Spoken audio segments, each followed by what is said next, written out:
اللهم لك الحمد كما أنت أهله فصل على محمد كما أنت أهله وافعل بنا ما أنت أهله إنك أهل التقوى وأهل المغفرة رب لك الحمد كما ينبغي لجلال وجهك وعظيم سلطانك اللهم لا أحصي ثناء عليك وأنت كما أثنيت على نفسك. میں اس زمانے میں گایا کرتا تھا تو مجھے مولوی طارق جمیل صاحب کہا کرتے تھے کہ تجھے اندازہ نہیں جس دن تو یہ چھوڑے گا تجھے کیا کچھ ملے گا.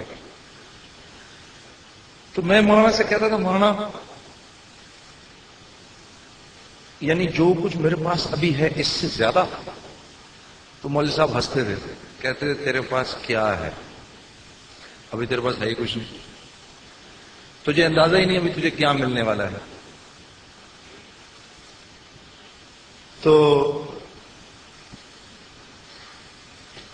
جب ایک دن فیصلہ کیا بس بہت ہو گئی آج کے بعد نہیں گاؤں گا تو ایک دم خیال آیا کہ اگر تو گائے گا نہیں تو تو کھائے گا کہاں سے. اور یہ جو اتنے لوگ سامنے بیٹھے ہیں جو تجھے سننے آئے ہیں پھر تجھے سننے بھی کوئی نہیں آئے گا تو یہ لوگ بھی چلے جائیں گے سارے. اور یہ جو شہرت اتنی مشکل سے کمائی ہے اس کا کیا کرے گا. یہ تو نہیں ملنے لگی اب کبھی یہ تو گئی ہاتھ سے. تو میں نے کہا کہ بات تو یہ صحیح ہے لیکن گاؤں گا نہیں اب چاہے کچھ بھی ہو جائے. پھر خیال آیا اللہ نے اتنی پیاری آواز دی یہ آواز بھی نہیں استعمال کرے گا. میں نے کہا نہیں کروں گا. تو اگلے دن جب صبح ہوئی تو گھر والوں سے پوچھا بھائی اس وقت کیا صورتحال ہے کھانے پینے کی پیسے کی. اب اس وقت تک سچویشن یہ ہو گئی تھی کہ بچوں کو اسکول سے اٹھوا چکا تھا میں پیسے نہیں تھے میرے پاس اسکول کی فیس دینے کے. گانا چھوڑا ہوا تھا اور گھر والی سے پوچھا اس نے کہا بھائی گھر میں اس وقت 100 روپے بھی نہیں ہے. تو اب میں نے کہا میں کیا کروں تو 100 روپے بھی نہیں ہے. قرضہ بھی چڑھ گیا لوگوں کا کیونکہ جب ہم کوئی چیز کرنے لگتے تھے کوئی البم کرنے لگتے تھے یا کہیں شو کرنے لگتے تھے تو لوگ آ کر ہم کو ایڈوانس پیسہ دیتے تھے یہ لیں جی 2 لاکھ 3 لاکھ 4 لاکھ جو بھی یہ رکھیں. اور وہ 2-3 لاکھ جو آئے وہ کوئی یہ تھوڑی تھا کہ ہم اس کو سنبھال کے رکھ لیتے تھے خرچ کر دیے. اب ان لوگوں کے بھی تقاضے اور میں پیسے ان کو کہاں سے دوں. تو مجھے فون آیا اس مشروب کی کمپنی کا جس کے لیے میں کام کرتا تھا نام نہ لیں اس کا سب کو پتا ہے ٹھیک ہے. ان کا فون آیا کہ جنید ہم تم کو تمہاری زندگی کا سب سے بڑا کانٹریکٹ آفر کر رہے ہیں. تو ایسے تجسس کے لیے میں نے کہا اچھا بتاؤ کتنے کا. کہا فون پہ نہیں بتا سکتے ہمارے دفتر آؤ. تو میں ان کے دفتر پہنچا تو کتنے کا کانٹریکٹ تھا جی جبکہ جیب میں 100 روپے بھی نہیں 4.5 کروڑ روپے کا 4.5 کروڑ روپے کا کانٹریکٹ. میں نے دیکھا میری آنکھوں کے سامنے اندھیرا آ گیا 1 سال کا. تو اب یہ باتیں جو آپ کے ساتھ میں کر رہا ہوں میں یہ آج تو کر سکتا ہوں اور زیادہ تر لوگوں کے سامنے میں نے کی بھی نہیں. مولوی صاحب کو تو پتہ ہے کیونکہ مولوی صاحب میری زندگی میں ساتھ ہی چلتے رہے اس سارے دور میں. یہ آج میں سب کچھ اکٹھا کر کے آپ کو سنا رہا ہوں ایسے میرا دل کر رہا ہے. آپ کا ہمت اور حوصلہ بڑھانے کے لیے یہ بات کر رہا ہوں سمجھے ہو نا. یہ تمہارا ہمت اور حوصلہ بڑھانے کے لیے کر رہا ہوں. تو میں نے کہا اچھا. انہوں نے کہا جواب دو. میں نے کہا اچھا 1 دن چاہیے 1 دن. کہا جی ٹھیک ہے. 1 دن میں یہ کانٹریکٹ گھر لے آیا، گھر لا کے بیوی کے سامنے رکھا. میں نے کہا بھائی دیکھ یہ معاملہ ہے. اب میرا دل کرے کاش میری بیوی ایک مرتبہ کہہ ہی دے چلو کر ہی لو. 50-50 ہو گیا. میں 4.5 کروڑ روپے تو بڑی رقم ہے. 1 سال ہی کی تو بات ہے، سال کے بعد توبہ کر لیں گے. اللہ غفور الرحیم ہے، اللہ معاف کرے. اس جملے نے جتنا ستیہ ناس مارا اس معاشرے کا، اللہ غفور الرحیم ہے. تو میری بیوی نے کہا کہ دیکھو جنید، کرنے کو تو یہ ہے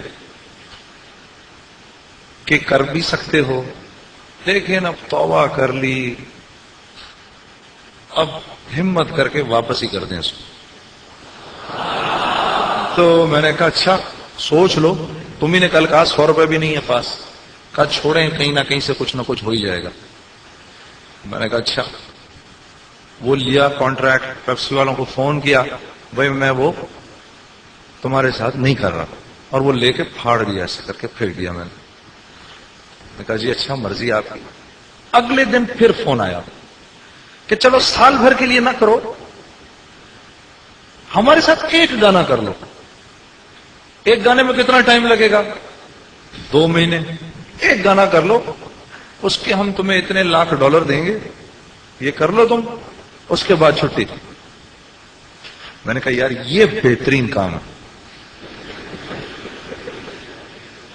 سال کے بجائے 2 مہینے بعد توبہ کر لیں گے. اللہ غفور الرحیم ہے.